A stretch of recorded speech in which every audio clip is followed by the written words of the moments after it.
Hello and welcome everyone. मैं अनीता। प्रणाम, नमस्कार। कैसे हैं आप सब? तो हमने कहानी यहाँ पर आरंभ की थी, मारे गए गुलफाम उर्फ तीसरी कसम। तो ये थी हमारी कहानी फणीश्वर नाथ रेणु द्वारा जो लिखित है। तो सॉरी, उस दिन मैं इसको यहाँ पर किसी कारण से मैंने यहाँ पर बंद कर दी थी, तो यहाँ से कंटिन्यू करती हूँ क्योंकि मैंने यहाँ श्रद्धा कानून तक जो हमने पढ़ा था यहाँ तक पढ़ लिया था हमने। तो आज मैं फिर से यहाँ से स्टार्ट करती हूँ। गौने के पहले ही दुल्हन मर गई। हीरामन को अपनी दुल्हन का चेहरा याद नहीं। दूसरी शादी ना करने के अनेक कारण हैं। क्या कारण है? बाबी की जिद। कुंवारी लड़की से ही हीरामन की शादी करवाई। बाबी क्या कहती है कि कुंवारी लड़की ही होगी जिससे हम हीरामन की शादी करवाएंगे। कुंवारी का मतलब हुआ 5-7 साल की लड़की। कौन मारता है? श्रद्धा कानून। कोई लड़की वाला दो ब्याहू को अपनी लड़की गर्ज में पड़ने पर ही दे सकता है। बाबी उसकी 3 सत करके बैठी है। बाबी के आगे भैया की भी नहीं चलती। अब हीरामन ने तय कर लिया है, शादी नहीं करेगा। कौन बलाए मोल लेने जाए? ब्याह करके फिर गाड़ी वानी क्या करेगा?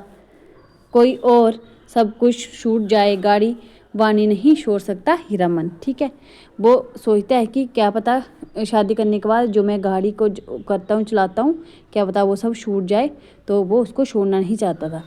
हीराबाई ने हीरामन के जैसे निश्चल आदमी बहुत कम देखा है। पूछा, आपका घर कौन जिला में पड़ता है? उसने पूछा कि आपका घर कौन से जिला में पड़ता है? कानपुर। नाम सुनते ही उसकी हंसी छूटी तो बैल भड़क उठे। ठीक है, कहाँ पर पड़ता है उसका घर? कानपुर में, ध्यान रखना है। हीरामन हंसते समय सिर नीचा कर लेता है। हंसी बंद होने पर उसने कहा, बारे कानपुर, तब तो नागपुर भी होगा, क्योंकि उनको कानपुर ऐसे नाम सुन के कुछ कान से रिलेटेड ऐसे उसको अलग लगा, तो उसने बोला कि कान से नागपुर भी होगा। और जब हीराबाई ने कहा कि नागपुर भी है तो वह हंसते हंसते दोहरा हो गया। फिर उसको ज़्यादा हंसी आने लगी। वाह रे दुनिया, क्या क्या नाम होता है, कानपुर, नागपुर। हीरामन ने हीराबाई के कान के फूल को गौर से देखा। नाक की नक्शबी के नग देखकर सिहर उठा लहू की बूंद। ठीक है, लाल लाल दिख रहा होगा। हीरामन ने हीराबाई का नाम नहीं सुना कभी। नौटंकी कंपनी की औरत को वह बाजे नहीं समझता है। कंपनी में काम करने वाली औरतों को वह देख चुका है। सर्कस कंपनी की मालकिन अपनी दोनों जवान बेटियों के साथ बाग गाड़ी के पास आती थी। बाग को चारा पानी देती थी, प्यार भी करती थी खूब। हीरामन के बैलों को भी डबल रोटी बिस्किट खिलाया था बड़ी बेटी ने। हीरामन होशियार है। कुहासा छंटते ही अपनी चादर से टप्पर में पर्दा कर दिया। बस 2 घंटा, उसके बाद रास्ता चलना मुश्किल है। कार्तिक की सुबह की धूल आप बर्दाश्त ना कर सकेंगी। कजरी नदी के किनारे तेगशिया के पास गाड़ी लगा देंगे। कौन सी नदी की बात हुई? कजरी नदी के पास। दोपहरिया काट कर सामने से आती हुई गाड़ी को दूर से ही देखकर वह सतर्क हो गया। लीक और बैलों पर ध्यान लगाकर बैठ गया। राह काटते हुए गाड़ी वाले ने पूछा, मेला टूट रहा है क्या भाई? हीरामन ने जवाब दिया, वह मेले की बात नहीं जानता। उसकी गाड़ी पर विदागी है। विदागी मतलब नहर या ससुराल जाती हुई लड़की, विदागी। ना जाने किस गांव का नाम बता दिया हीरामन ने। छतापुर पचीरा कहाँ है? उसने क्या कहा? छतापुर पचीरा कहाँ है? कहीं हो, ये लेकर आप क्या करिएगा? हीरामन अपनी चुतराई पर हंसा। पर्दा डाल देने पर भी पीठ में गुदगुदी लगती है। हीरामन पर्दे के शेड से देखता है। हीराबाई एक दिया सिलाई की डब्बी के बराबर आईने में अपने दांत देख रही है। मदनपुर मेले में, कौन सा मेला? मदनपुर मेला, क्योंकि बहुत सारे मेले इसमें आए हैं, तो ध्यान रखना है। 1 नंबर मदनपुर मेला। एक बार बैलों को नन्ही चीती कौड़ियों की माला खरीद दी थी हीरामन ने। छोटी छोटी नन्ही नन्ही कौड़ियों की पांत। ठीक है, तेगशिया के तीनों पेड़ दूर से ही दिखलाई पड़ते हैं। हीरामन ने पर्दे को जरा सरकते हुए कहा, देखिए यही है तेगशिया। 2 पेड़ जटामासी बड़ है, और एक उस फूल का क्या नाम है? आपके कुर्ते पर जैसा फूल छपा हुआ है वैसा ही खूब महकता है। 2 कोस दूर तक गंध जाती है। उस फूल को मीरा तम्बाकू में डालकर पीते भी हैं लोग। और उस अमराई की आड़ से कई मकान दिखाई पड़ते हैं, वहाँ कोई गांव या मंदिर। हीरामन ने बीड़ा सुलगाने के पहले पूछा, बीड़ा पिए, आपको गंध तो नहीं लगेगी? मतलब उसको पूछता है पीने से पहले, क्या आपको कहीं उसकी गंध तो नहीं लगेगी? वही है, नाम लगा ड्योडी। जिस राजा के मेले से हम लोग आ रहे हैं उसी का दियाद गोतिया है, ज़ार-ए-ज़माना। हीरामन ने ज़ार-ए-ज़माना कहकर बात को चाशनी में डाल दिया। हीराबाई ने टप्पर के पर्दे को तिरछे होंस दिया। हीराबाई की दत्त पंक्तियाँ। कौन ज़माना? वो पूछ रही है कौन ज़माना। ठुड्डी पर हाथ रखकर सागरा बोली, नाम लंगर ड्योडी का ज़माना क्या था और क्या से क्या हो गया? हीरामन गप प्रसारने का बेद जानता है। हीराबाई बोली, तुमने देखा था वह ज़माना? वो पूछती है कि क्या तुमने देखा था वो ज़माना जिस ज़माने की आप बात कर रहे हो? देखा नहीं, सुना है। राज कैसा गया? बड़ी हैफ वाली कहानी है। बड़ी खौफ वाली लिखना था, हैफ वाली कहानी है। सुनते हैं, हैफ वाली मतलब डरावनी। हैफ वाली कहानी है, सुनते हैं। घर में देवता ने जन्म ले लिया। कहिए भला, देवता आखिर देवता है ना या नहीं? इंद्रासन छोड़कर मृत्यु भवन में जन्म ले लेके तो उसका तेज कैसे संभाल सकता है कोई? सूरजमुखी फूल की तरह माथे के पास तेज खिला रहता, लेकिन नज़र का फेर किसी ने नहीं पहचाना। एक बार उपनयन में लाट साहेब लाटनी के हवा गाड़ी से लाए थे। लाट ने भी नहीं पहचाना। आखिर लटनी ने। सूरजमुखी तेज देखते ही बोल उठी, ए मैन राज साहब सुनो, जे आदमी का बच्चा नहीं है, देवता है। हीरामन ने लाटनी की बोली की नकल उतारते समय खूब डैम फैट लैट किया। हीराबाई दिल खोल कर हंसी। हंसते समय उसकी सारी देह दुलकती है। हीराबाई ने अपनी ऑर्डरिंग ठीक कर ली। तब हीरामन को लगा कि क्या लगा? तब उसके बाद क्या हुआ? मीता बोलती थी वो, इस कथा सुनने का बड़ा शौक है आपको, लेकिन काला आदमी राजा क्या महाराजा भी हो जाए, रहेगा काला आदमी ही। साहिब के जैसे अक्ल कहाँ से पाएगा? हंसकर बात उड़ा दी सभी ने। तब रानी को बार बार कर सपना देने लगा, देवता सेवा नहीं कर सकते तो जाने दो, नहीं रहेंगे तुम्हारे यहाँ। इसके बाद देवता का खेल शुरू हुआ। सबसे पहले दोनों दंतार हाथी मरे, फिर घोड़ा, फिर पटपटांग। पटपटांग क्या है? वो पूछती पटपटांग क्या है? हीरामन का मन पल पल में बदल रहा है। मन में सतरंगा शाता धीरे धीरे खिल रहा है। उसको लगता है उसकी गाड़ी पर देवकुल की औरत सवार है। देवता ही देवता है। पटपटांग, धन दौलत, माल मवेशी सब साफ। देवता इंद्रासन चला गया। हीराबाई ने ओझल होते हुए मंदिर के कंगूरों की ओर देखकर लंबी सांस ली। ठीक है, आगे। लेकिन देवता ने जाते आते कहा, क्या कहा देवता ने जाते आते? वो उसको कहानी सुना रहा है, इस राज में कभी एक छोड़कर दो बेटा नहीं होगा। ठीक है, धन हम अपने साथ ले जा रहे हैं, गुण छोड़ जाते हैं। देवता के साथ सभी देव देवी चले जाएं, सिर्फ सरस्वती मैया रह गई। कौन सी मैया रह गई थी? सरस्वती। उन्हीं का मंदिर है। देसी घोड़े पर पाट के बोझ लादे हुए बनियों को आते देखकर हीरामन में टप्पर के पर्दे को गिरा दिया। बैलों को ललकार कर विदेशिया नाच का बंदरा गीत गाने लगा। जय मैया सरस्वती अर्जी करत बानी। ये सबसे पहले ध्यान रखना है, ये उसने सबसे पहले गाया। जय मैया सरस्वती अर्जी कर बानी। हमरा पर होहू सहाई है मैया, हमरा पर होहू सहाई। घोड़े लद्दे बनिया से हीरामन ने हुलस कर पूछा, क्या बाप पटुआ खरीदते हैं महाजन? लंगड़े घोड़े वाले बनिया ने बटगमनी जवाब दिया, नीचे 27 28 ऊपर 30, जैसा माल वैसा बाव। ठीक है। जवान बनिए ने पूछा, मेले का क्या हाल चाल है भाई? कोई नौटंकी कंपनी का खेल हो रहा है? रोहता कंपनी या मथुरा कंपनी? कौन सी कंपनी? रोहता कंपनी या मथुरा कंपनी? मेले का हाल मेला वाला जाने। हीरामन ने फिर छतापुर पचीरा का नाम लिया। किसका? छतापुर पचीरा। सूरी दो बांस ऊपर आ गया था। हीरामन अपने बैलों से बात करने लगा। एक और ज़मीन ज़रा 2 प्याज की बेला हो गई ना?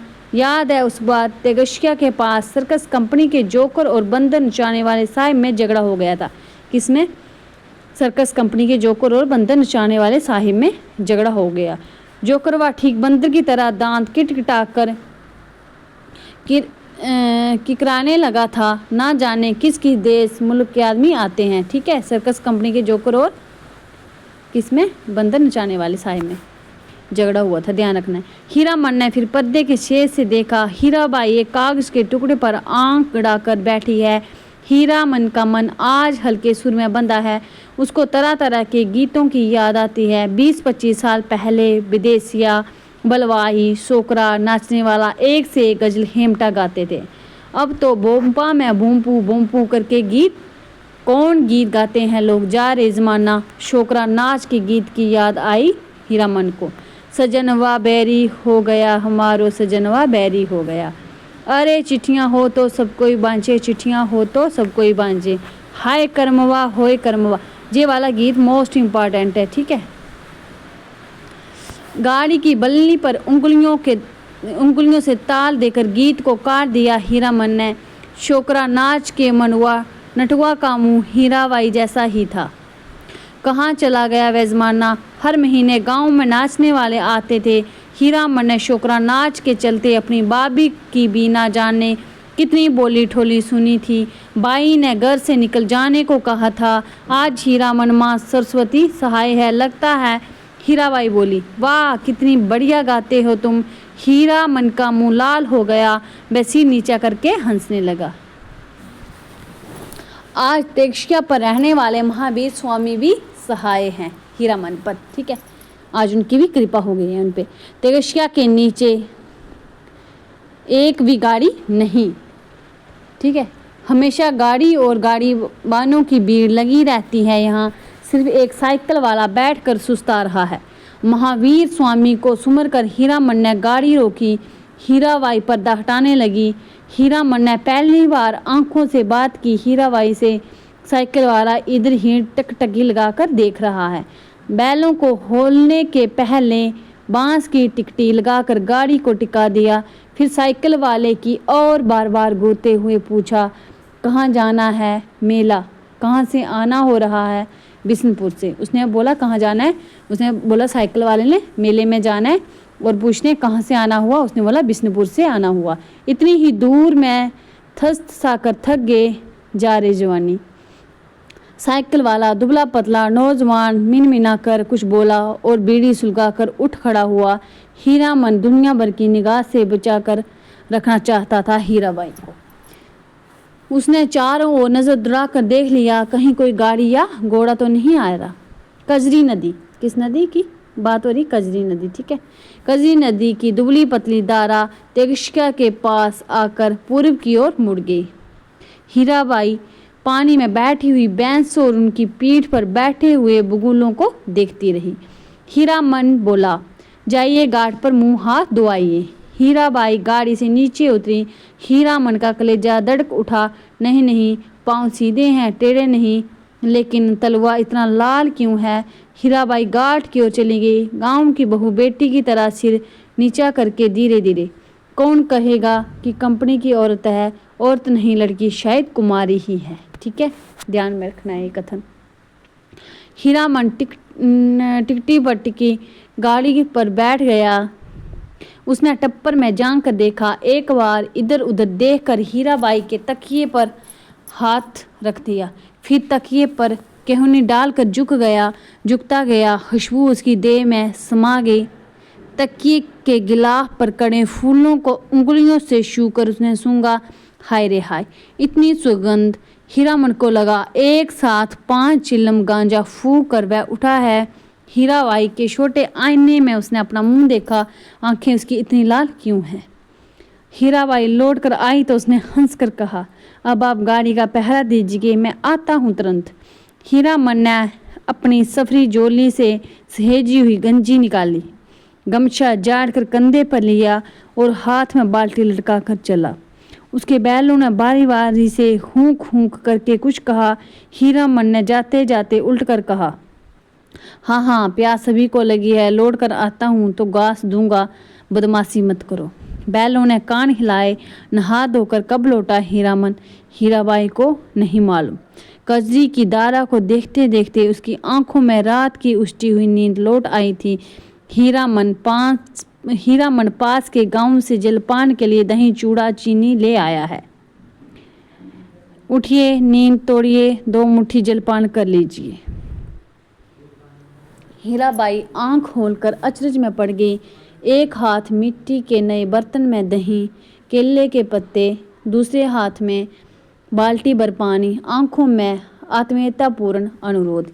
इतनी चीजें कहाँ से ले आए? उसने पूछा। इस गांव का दही नामी है, मतलब जहाँ का दही जो है वो प्रसिद्ध है। चाह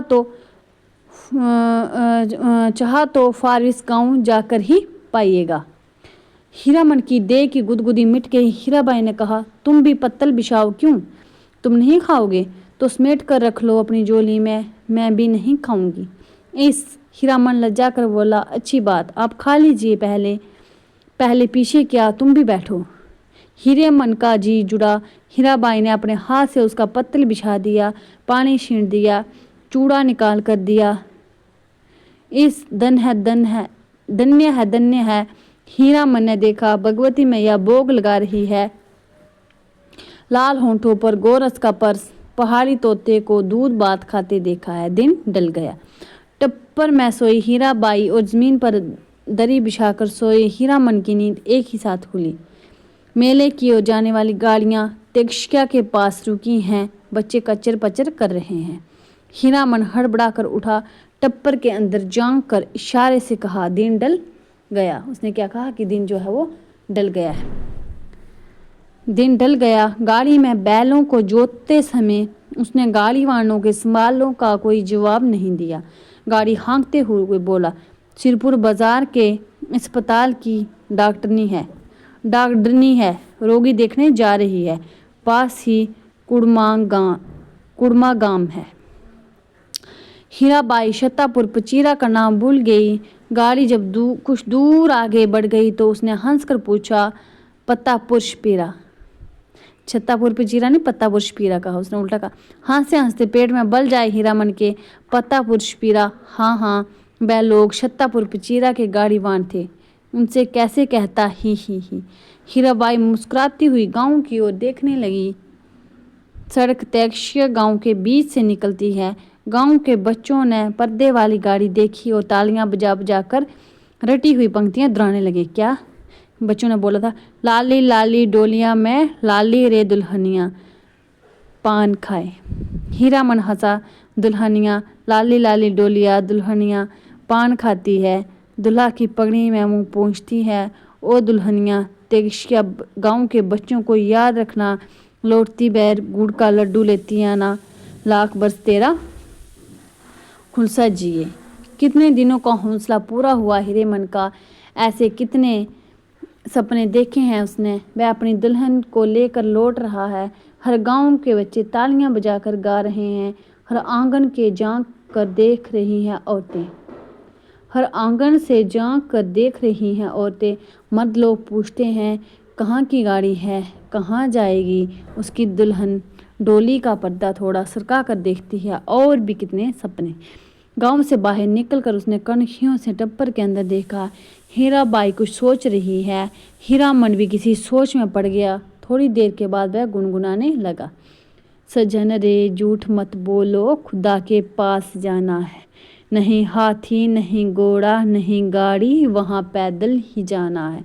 सजन रे झूठ मत बोलो, खुदा के पास जाना है। ये गाया था किसने? हीरामन ने। ध्यान रखना है हीराबाई ने क्या किया, हीरामन ने क्या क्या गाया है।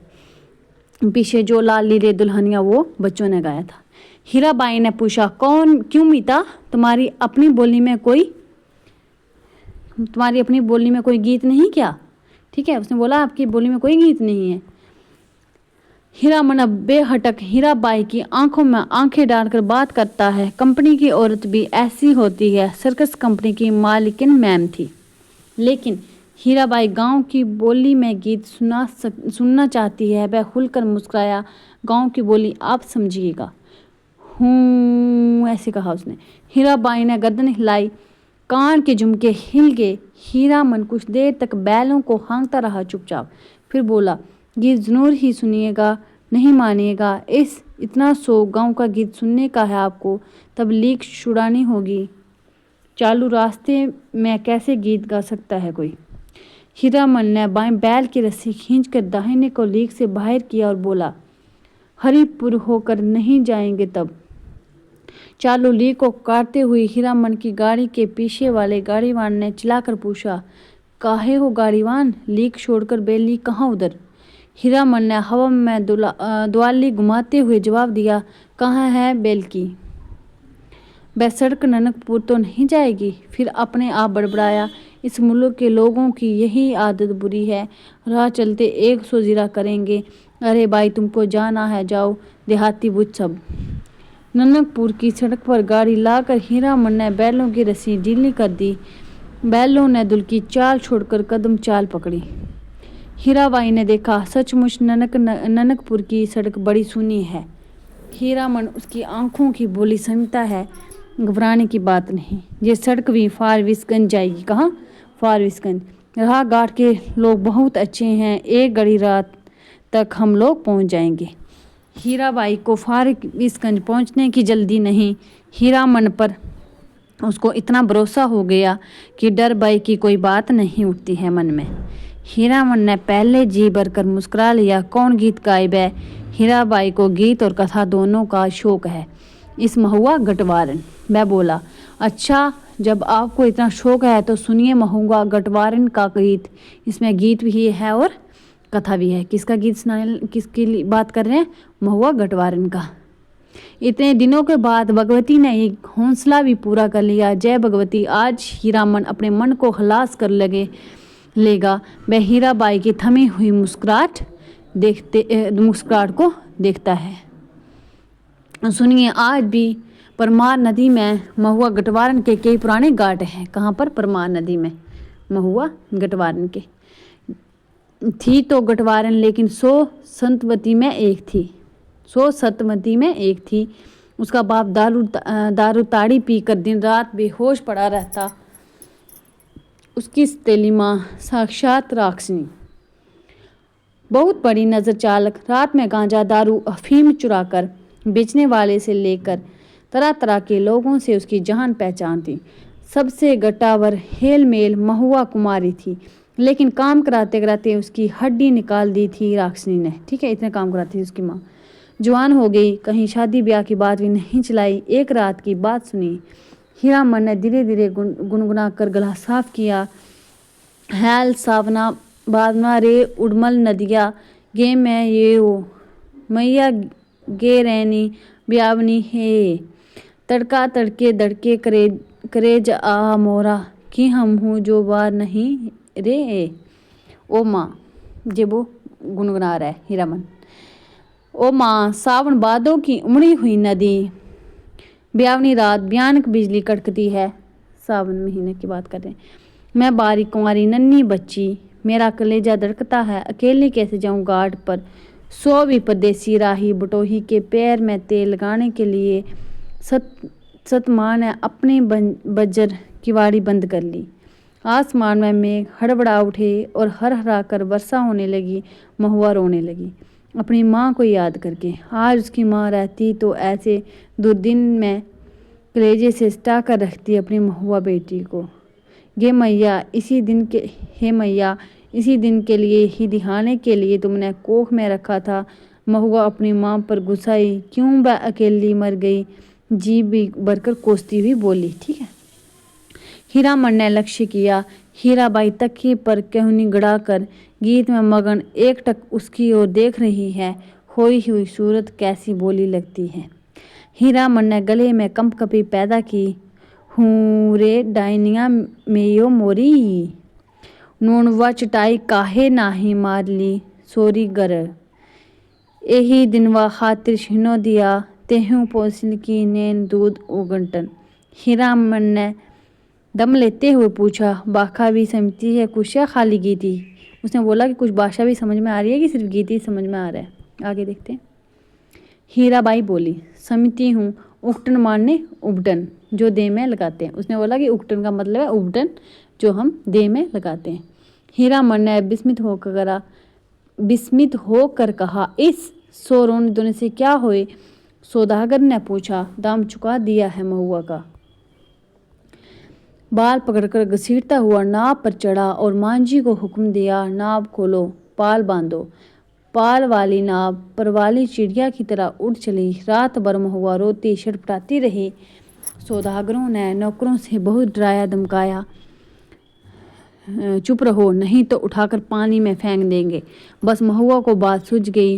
बोर का तारा मैं की आहट से जरा बाहर आया, फिर छिप गया। इधर महुआ भी छपाक से कूद पड़ी पानी में। सौदागर का एक नौकर महुआ को देखते ही मोहित हो गया था। महुआ की पीठ पर बै भी कूदा। उल्टी धारा में तैरना खेल नहीं, सो भी बड़ी बादों की नदी में। महुआ असल कटवारन की बेटी थी।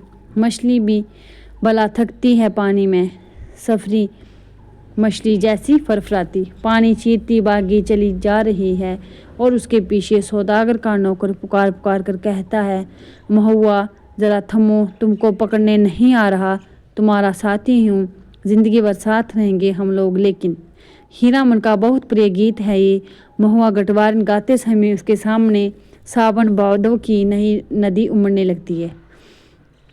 अमावस्या की रात और घने बादलों में रह रहकर बिजली चमक उठती है। उसी चमक में लहरों से लड़ती हुई बाहरी कुमारी महुआ की झलक उसे मिल जाती है।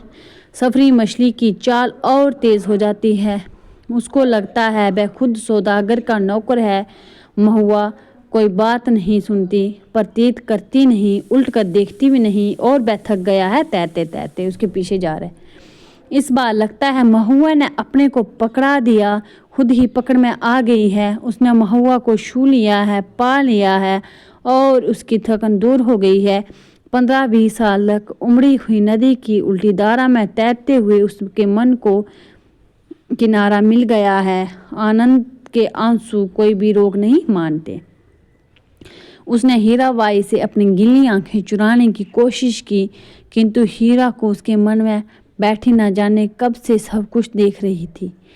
उसकी आंखों में क्या हो रहा था? पानी आ गया था। हीरामन ने अपनी कांपती हुई बोली को काबू में लाकर बैलों को झटकी दी। इस गीत में ना जाने क्या है कि सुनते ही दोनों थस-थसा जाते हैं। लगता है 100 मन बोझ लाद दिया किसी ने। हीराबाई लंबी सांस लेती है। हीरामन के अंग अंग में उमंग समा जाती है। तुम तो उस्ताद हो मीता। वो कहती है कि तुम तो उस्ताद हो मीता। वो कहता है इस आसिन कार्तिक का सूर्य 2 बांसिन रहते ही कुम्हला जाता है। सूर्य डूबने से पहले ही ननकपुर पहुंचना है। कहाँ पहुंचना है? ननकपुर। हीरामन अपने बैलों को समझा रहा है। कदम खोल कर रुक, ले जा बांध कर चलो, ए छी छी बड़के बयन, ले ले ले ए। ननकपुर तक वह बैलों को ललकारता रहा। हर ललकार के पहले वह अपने बैलों को बीतती हुई बातों की याद दिलाता। याद नहीं चौधरी की बेटी की बारात में कितनी गाड़ियां थी, सबको कैसे मार दिया था। हाँ वे कदम निकालो, ले ले ले। ननकपुर से फारबिसगंज 3 कोस 2 घंटे और। ठीक है, वो बोल रहा है कि ननकपुर से फारबिसगंज जो है वो 3 कोस दूर है, तो हमें 2 घंटे और लगने हैं। और ननकपुर के हाट पर आजकल चाय की भी बिकने लगी है। ठीक है, चाय की भी बिक्री होने लगी है वहाँ पर। हीरामन अपने लोटे में चाय भरकर ले आया। कंपनी की औरत जानता है वह सारा दिन घड़ी घड़ी भर में चाय पीती रहती है। चाय है जा जान। हीरा हंसते हंसते लोटपोट हो रही है। अरे तुमसे किसने कह दिया कि कुंवारे आदमी को चाय नहीं पीनी चाहिए? हीरामन लजा गया। क्या बोले वह? लाज की बात, लेकिन वह भोग चुका है एक बार। सर्कस कंपनी की मैम के हाथ की चाय पीकर उसने देख लिया है बड़ी गर्म तस्वीर। पीजिए गुरुजी। हीरा हंसी। हीरा ने उसको क्या कहा? गुरुजी। पहले वो उसको मीता भी कहती है, गुरुजी भी कहा उसने। इस ननकपुर हाट पर ही दिया बाती जला चुकी थी। हीरामन ने अपना सफरी लालटेन जलाकर पिशवा में लटका दिया। आजकल शहर के 5 को दूर के गांव वाले भी अपनी ओर शहरों समझने लगे हैं।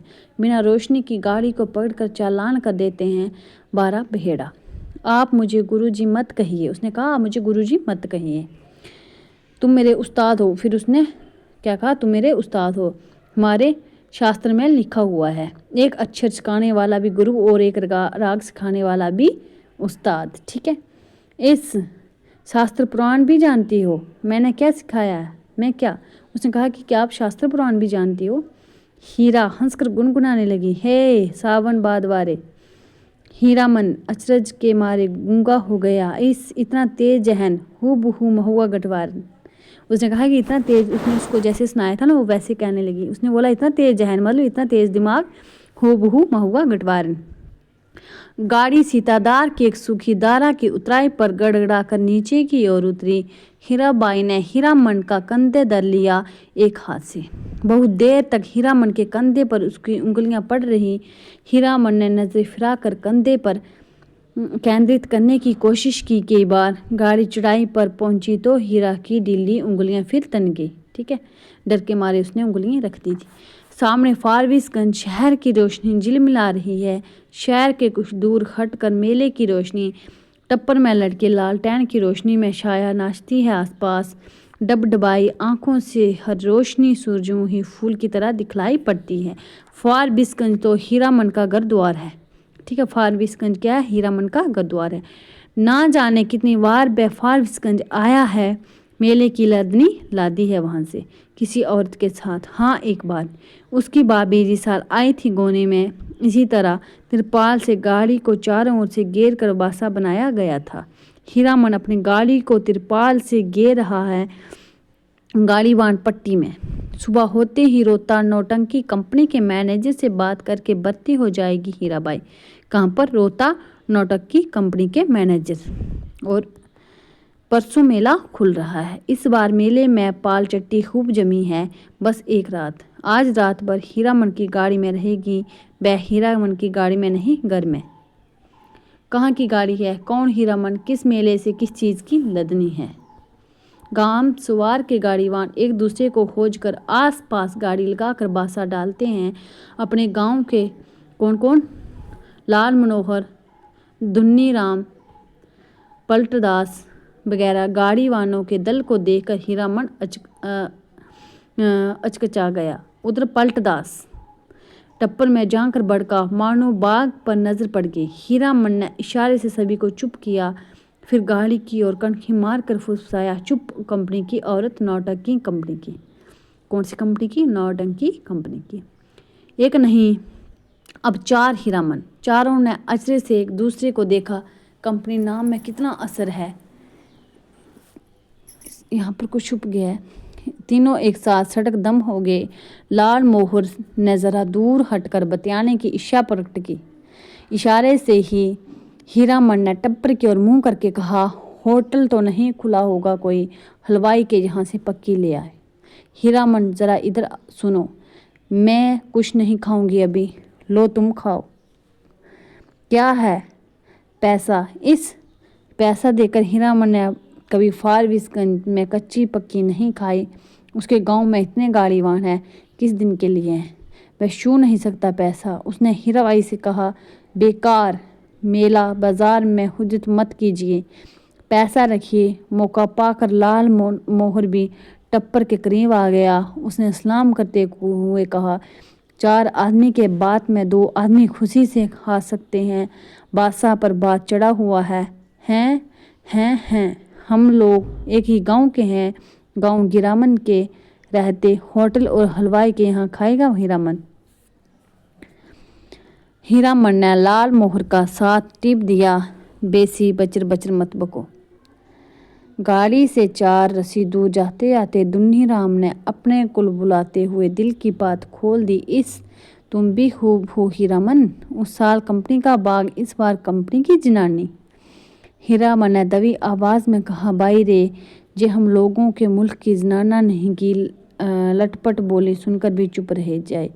एक तो पश्चिम की औरत, जिस पर कंपनी की। दुन्नी राम ने अपनी शंका प्रकट की, लेकिन कंपनी में तो सुनते हैं पत्रियां रहती हैं। दत्त, सभी ने एक साथ उसको दुरदुरा दिया। कैसा आदमी है? पत्रियां रहेगी कंपनी में भला? देखो इसकी बुद्धि। सुना है, देखा तो नहीं है कभी। उसने बोला कि सुना है, देखा तो नहीं आपने कभी। दुन्नी राम ने अपनी गलती मान ली। पलटदास को बात सूझी। हीरामन बाई, जनाना जात अकेली रहेगी गाड़ी पर। कुछ भी हो, जनाना आखिर जनाना ही है, कोई जरूरत ही पड़ जाए। ये बात सभी को अच्छी लगी। हीरामन ने कहा, बात ठीक है पलट, तुम लौट जाओ, गाड़ी के पास ही रहना और देखो गपशप जरा होशियारी से करना। हाँ, तो मैं यहाँ तक रखती हूँ क्योंकि ये बहुत बड़ी कहानी है तो बोर हो जाता है इंसान। तो इससे आगे हम नेक्स्ट क्लास में कंटिन्यू करेंगे। तो प्लीज़ आप क्लास को लाइक, शेयर और चैनल को सब्सक्राइब ज़रूर कर लेना। धन्यवाद आप सबका।